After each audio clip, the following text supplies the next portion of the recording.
السلام علیکم ورحمۃ اللہ وبرکاتہ۔ قومی راجدھانی دہلی میں پھر مسجد اور مدرسہ شہید۔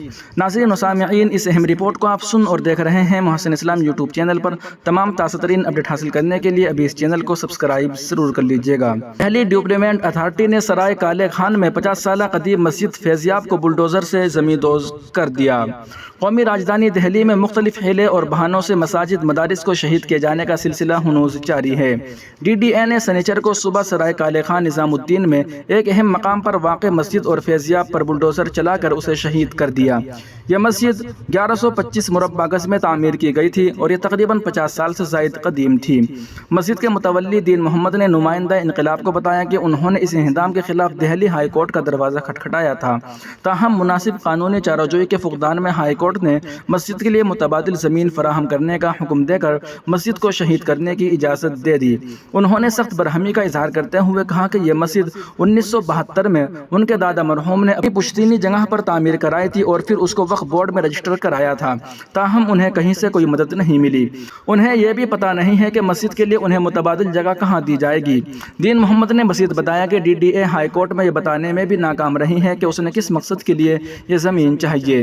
انہوں نے کہا کہ مسجد ایک وسیع اراضی اور اہم مقام پر واقع تھی جس کی موجودہ قیمت 15 سے 20 کروڑ روپے ہے۔ اس مسجد میں بڑی تعداد میں نمازیوں کے ساتھ تبلیغی جماعت کے لوگ بھی قیام کرتے رہے۔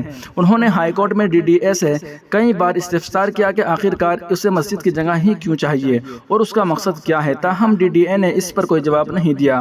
انہوں نے اس کو مکمل طور پر ناانصافی سے تعبیر کیا۔ وقف ویلفیئر فورم کے صدر جاوید احمد نے مسجد و مدرسہ فیضیاب کو شہید کیے جانے پر سخت برہمی کا اظہار کرتے ہوئے کہا کہ یہ سب کچھ وقف بورڈ، مسجد کمیٹی اور نام نہاد مذہبی کمیٹی کی ملی بھگت سے کیا جا رہا ہے اور بتدریج اہم مقامات سے مساجد کا نام و نشان مٹایا جا رہا ہے۔ جاوید احمد نے کہا کہ ان مساجد کی فہرست کافی طویل ہے جن پر ڈی ڈی اے اور دیگر اداروں کی بری نگاہ ہے۔ پہلے حکام نے دہلی کی صدیوں قدیم کئی مساجد، مزار اور قبرستان کو راتوں رات کھنڈر میں تبدیل کر دیا، لیکن اب ان مساجد کو بھی نہیں چھوڑا جا رہا جن کے کاغذات درست ہیں اور وہ اپنی اصلی متولیان کی نگرانی میں ہیں۔ وہیں دوسری جانب یوپی میں مدارس کا سروے اور ہندی میڈیا کی زہر افشانی۔ یوپی میں مدارس کا سروے مکمل ہونے کی خبریں کئی دن پہلے آ چکی ہیں۔ رپورٹس میں 7000 سے زائد مدارس کو غیر مانیتا پراپت یعنی سرکار کے یہاں غیر منظور شدہ بتایا گیا ہے۔ یہ ایسے مدارس ہیں جو عوامی امداد اور چندوں سے چلتے ہیں، جن کا اپنا تعلیمی و اقامتی یا غیر اقامتی نظام ہے، جو سرکار سے کسی طرح کی کوئی مدد نہیں لیتے۔ ظاہر ہے کہ جن ریاستوں میں سرکار کے زیر نگرانی مدرسہ بورڈ موجود ہیں، وہاں کچھ مدرسے بورڈ سے ملحق اور بہت سے غیر ملحق ہیں اور انہیں بھرپور دستوری و آئینی جواز و استناد حاصل ہے۔ انہیں ان معنوں میں غیر قانونی ہرگز نہیں کہا جا سکتا، جن کی وجہ سے وہ مدارس اور ان کے ذمہ دار قابل گردن زدنی قرار پائیں۔ نہایت افسوس کی بات ہے کہ ہمارے ملک کا میڈیا، خصوصاً ہندی میڈیا، پوری طرح تعصب کے زہر میں بجھا ہوا ہے اور وہ سیدھی سمپل خبر کو بھی مسلمانوں کے تئیں نفرت کو ہوا دینے کے لیے استعمال کرنے سے نہیں چوکتا۔ ہندوستان، دینک جاگرن جیسے قومی ہندی اخبار تو سڑے ہوئے ہی ہیں، مگر دینک بھاسکر اور امر اجالا جو ایک حد تک انصاف پسند سمجھے جاتے تھے، وہ بھی پوری طرح بھگوا رنگ میں رنگے جا چکے ہیں اور ان دونوں مؤخر الذکر دونوں اخباروں میں مسلمانوں کی شبیہ خراب کرنے کے مقصد سے نہایت سطحی، بودی اور زہریلی خبریں، رپورٹیں شائع کی جا رہی ہیں۔ اسی سلسلے کی ایک کڑی کے طور پر آج دینک بھاسکر میں مدارس کے سروے کے تعلق سے امت گپتا نامی شخص کی ایک رپورٹ شائع ہوئی ہے، جس میں خصوصاً دارالعلوم دیوبند کو مرکز توجہ بنایا گیا ہے اور اس کی 150 سالہ تاریخ وغیرہ کی مختصر نشاندہی کے ساتھ ساتھ قارئین کو مغالطے میں ڈالنے بلکہ قابل قدر قومی کردار کے حامل اس عظیم ادارے سے بزدل کرنے کے لیے عمومی تاثر یہ دینے کی کوشش کی گئی ہے کہ گویا اتنا قدیم ادارہ بھی غیر قانونی طریقے سے چل رہا ہے۔ یہ صحافت نہیں، سراسر کمینہ پن ہے اور 4 حرف بھیجے جانے کے لائق ہیں۔ ایسا ہو نہیں سکتا کہ اتنے بڑے اخبار کے رپورٹر کو بورڈ سے ملحق اور غیر ملحق مدارس اور خصوصاً دارالعلوم دیوبند کے دستوری جواز کا علم نہ ہو، مگر اصل مقصد تو ان کا سنگ اور بی جے پی کی نفرت انگیزی کی مہم کو کم پہنچانا ہے۔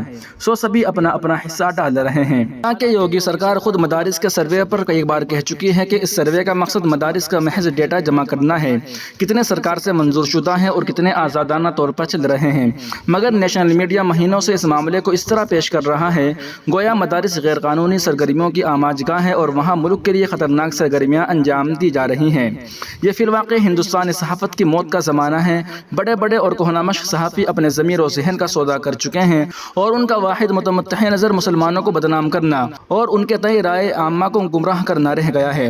دارالعلوم دیوبند کے محتمی مفتی ابوالقاسم صاحب نعمانی نے بہت اچھا کیا کہ بروقت وضاحت جاری کر دی اور بتایا کہ غیر منظور شدہ ہونے کا مطلب کیا ہے، اور دارالعلوم دیوبند سمیت دوسرے بڑے دینی تعلیمی ادارے کسی نہ کسی ٹرسٹ سوسائٹی کے تحت عرصہ دراز سے رجسٹرڈ ہیں اور قوم و ملک کی تعمیر و ترقی میں بغیر کسی سرکاری امداد کے اپنا غیر معمولی کردار ادا کر رہے ہیں۔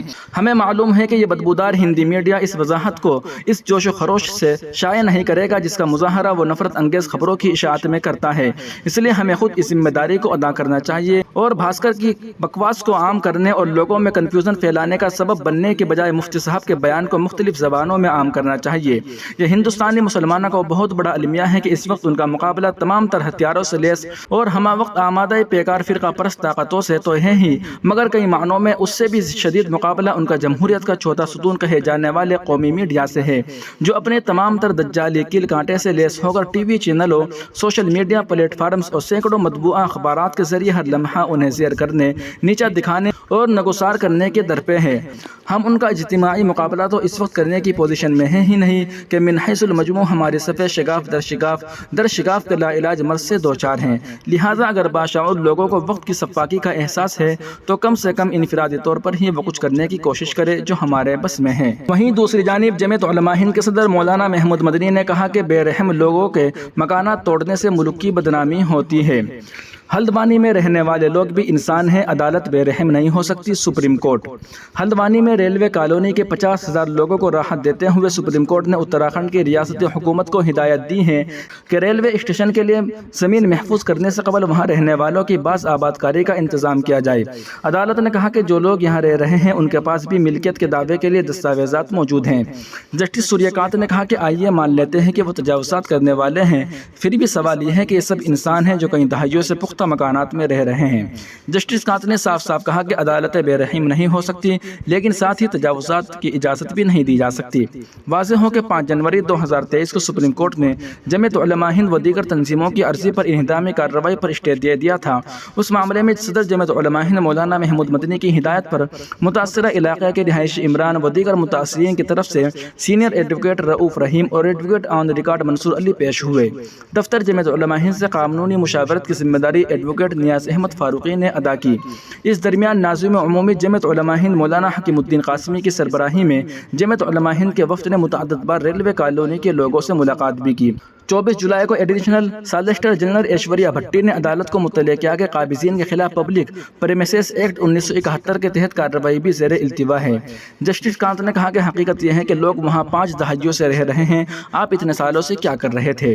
جب ASG نے کہا کہ ریلوے نے پبلک پریمیسز ایکٹ کے تحت کارروائی کا اختیار کلکٹر کو سونپ دیا ہے تو جسٹس کانت نے پوچھا انہوں نے کیا کیا؟ ہم کیوں نہ کلکٹر کو جواب دہ بنائیں؟ جب بینچ نے پوچھا کہ موجودہ مقاصد کے لیے کتنے لوگوں کو بے دخل کرنے کی ضرورت ہوگی، ASG نے جواب دیا 1200 جھونپڑیاں۔ سماعت کے دوران بینچ کو بتایا گیا کہ تقریباً 30-40 ہیکٹر ریلوے سرکاری اراضی پر قبضہ کیا گیا ہے اور وہاں تقریباً 4365 مکانات اور 50,000 سے زیادہ مکین ہیں۔ سپریم کورٹ نے ریلوے کی ضرورت کو تسلیم کیا، لیکن متاثرہ افراد کے ساتھ انسانیت پر مبنی رویہ اختیار کرنے اور بحالی کی ضرورت پر زور دیا۔ بینچ نے حکومت ہند اور ریاست اتراکھنڈ کو ہدایت دی کہ ریلوے لائنوں کو منتقل کرنے یا ضروری انفراسٹرکچر کی تعمیر کے لیے بغیر کسی تاخیر درکار زمین کی پٹی چوڑائی اور لمبائی کی نشاندہی کریں، ان خاندانوں کی شناخت کرے جو انخلا کی صورت میں متاثر ہوں گے، ایسی جگہ تجویز کرے جہاں ایسے متاثرہ خاندانوں کی بحالی ہو سکے۔ عدالت نے اتراکھنڈ کے چیف سیکریٹری کو ہدایت دی کہ وہ ریلوے حکام، ڈویژنل سینئر مینیجر اتراکھنڈ اور ہاؤسنگ اور شہری امور کی وزارت حکومت ہند کے ساتھ ایک میٹنگ منعقد کرے تاکہ فوری طور پر بحالی کا منصوبہ تیار کیا جا سکے جو منصفانہ اور تمام فریقوں کے لیے قابل قبول ہو۔ عدالت نے کہا کہ مطلوبہ زمین نشاندہی کی جانی چاہیے، اسی طرح اس زمین پر تجاوزات کی صورت میں متاثر ہونے والے خاندانوں کی بھی فوری نشاندہی کی جائے۔ یہ عمل 4 ہفتوں میں مکمل ہو جانے چاہیے۔ کیس کی اگلی سماعت 11 ستمبر 2024 کو ہوگی۔ اس فیصلے پر جمعیت علماء ہند کے صدر مولانا محمود مدنی نے کہا کہ حال میں غریب اور پسماندہ طبقات کے مکانات کے انہدام میں انسانی حقوق کی پامالی کے متعدد واقعات سامنے آئے ہیں۔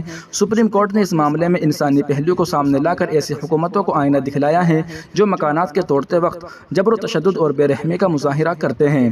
مولانا مدنی نے حکومتوں سے مطالبہ کیا کہ وہ مکانات کے انہدام کے دوران انسانی پہلو کو مد نظر رکھے اور جبر و تشدد سے باز رہے۔ انہوں نے کہا کہ اس طرح کے اقدامات سے نہ صرف متاثرہ افراد کے لیے مشکلات پیدا ہوتی ہیں بلکہ بین الاقوامی سطح پر بھی ملک کی ساکھ متاثر میسر ہوتی ہے۔ انہوں نے کہا کہ جمہوری اقدار و آئینی اصولوں کی پاسداری ہر صورت میں ضروری ہے۔ ناظرین و سامعین، اس اہم رپورٹ کو آپ سن اور دیکھ رہے تھے محسن اسلام یوٹیوب چینل پر۔ تمام تازہ ترین اپڈیٹ حاصل کرنے کے لیے ابھی اس چینل کو سبسکرائب ضرور کر لیجیے گا۔ آپ سے درخواست ہے کہ اس ویڈیو کو زیادہ سے زیادہ شیئر فرمائیں اور اس چینل کو لازمی سبسکرائب کریں اور اس چینل کو سپورٹ ضرور کریں۔ السلام علیکم ورحمۃ اللہ وبرکاتہ۔